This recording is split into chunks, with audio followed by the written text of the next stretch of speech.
Dalam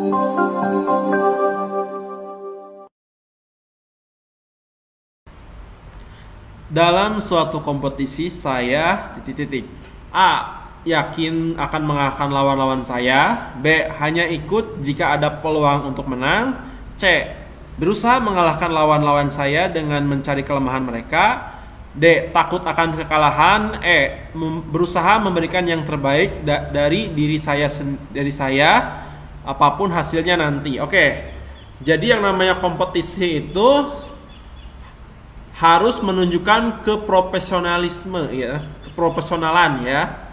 Jadi kompetisi itu kompetisi ya. Kompetisi itu harus menunjukkan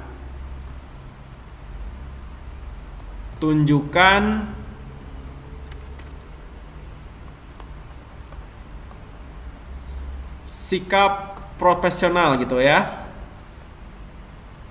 Sikap profesional. Nah, kita cek jawabannya A. Yakin akan mengalahkan lawan-lawan saya. Simpan dulu ya. Hanya ikut jika ada peluang untuk menang. Oke, ini hanya ikut gitu. Jadi kesannya agak sedikit ragu-ragu gitu. Jadi hanya ikut kalau lawannya itu yang dihadapi gampang gitu kan, gitu, hanya ada peluang gitu kan, kalau ada kesempatan untuk menang gitu.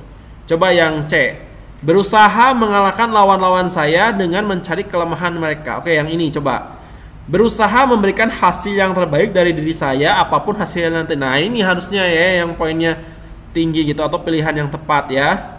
Ini poinnya 5 ya. Coba yang D, takut akan kekalahan. Oke, ini pasti poinnya kecil ya, karena takut akan kekalahan itu belum aja bertanding tapi sudah takut kalah gitu kan. Ini pasti poinnya kecil gitu. Coba, berusaha mengalahkan lawan-lawan saya dengan mencari kelemahan mereka gitu ya. Ini bagus juga, cuman takutnya ini masih ada sedikit ini ya. Berarti ini poinnya 4 gitu ya. Nah, hanya ikut jika ada peluang untuk menang. Ini poinnya 2. Yang ini poinnya 3 berarti ya. Nah, oke ya. Jadi pilihan tertingginya adalah yang E gitu. Seperti ini ya isi poinnya. Oke. Ketika saya mengalami kegagalan, saya cenderung A. merasa bodoh dan putus asa. B. merasa sedih dan marah. C. mencari sumber kegagalan saya. D. biasa saja seperti tidak terjadi apa-apa. E. melupakan kegagalan dan menatap ke depan. Oke, yang namanya kegagalan itu apa sih? Kegagalan itu kan bisa dinyatakan sebagai kunci keberhasilan gitu kan. Kunci keberhasilan.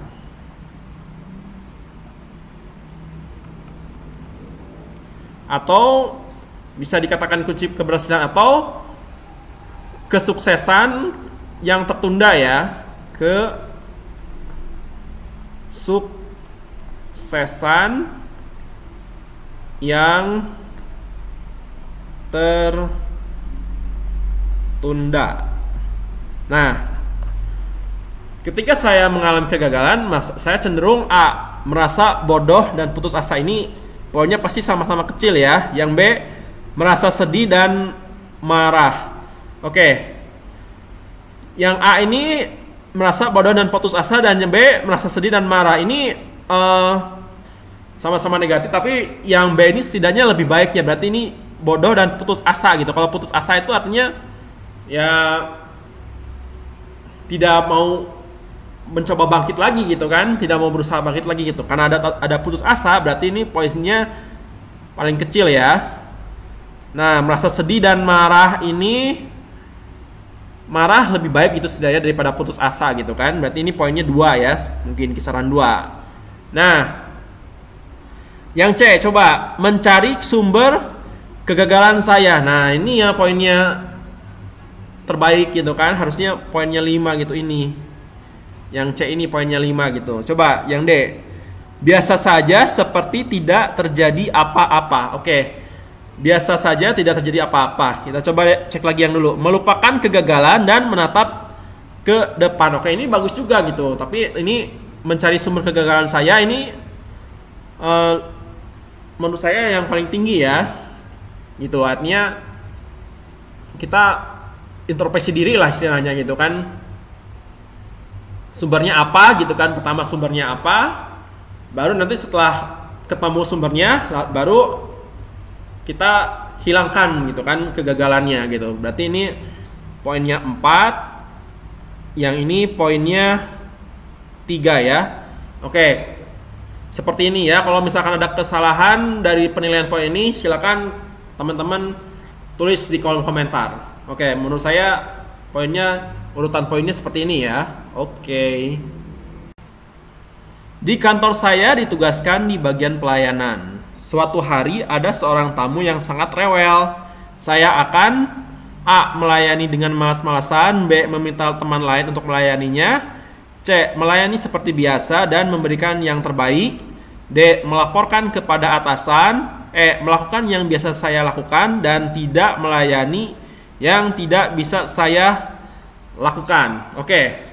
Jadi kan ketika ada seorang karyawan gitu kan ditugaskan di bagian pelayanan. Nah, suatu saat ada tamu gitu kan yang sangat rewel gitu kan. Nah, biasanya kan kalau orang-orang normal itu biasanya kesel gitu kan, jengkel gitu. Tapi di sini dituntut untuk mencari gitu kan manakah penilaian tertingginya. Coba melayani dengan malas-malasan. Ini nggak baik ya. Ini pasti poinnya nggak mungkin kisaran 4 atau 5 atau tengah-tengah juga mungkin. Ini sekitar antara 2 atau 1 ya. Coba meminta teman lain untuk melayaninya. Nah, sudah tahu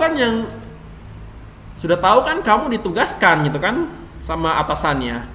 Malah meminta teman lain gitu kan. Ini pasti salah satu perilaku yang sangat buruk ya.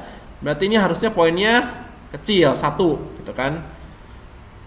Berarti ini poinnya 1, yang ini poinnya 2 ya. Nah, coba melayani seperti biasa dan memberikan yang terbaik. Nah, ini yang bagus poinnya. Ini poin tertingginya, poin 5. Melaporkan kepada atasan. Oke, kita coba. Melakukan yang bisa saya lakukan dan tidak melayani yang tidak bisa saya lakukan. Nah, ini juga cukup bagus gitu kan. Yang bisa saya lakukan dan tidak melayani yang tidak bisa saya lakukan gitu. Artinya kita melayani orang ini semampunya saja gitu kan.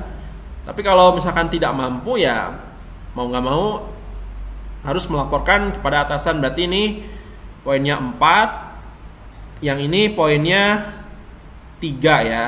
Oke, jadi kayak seperti ini ya urutan poinnya gitu. Oke.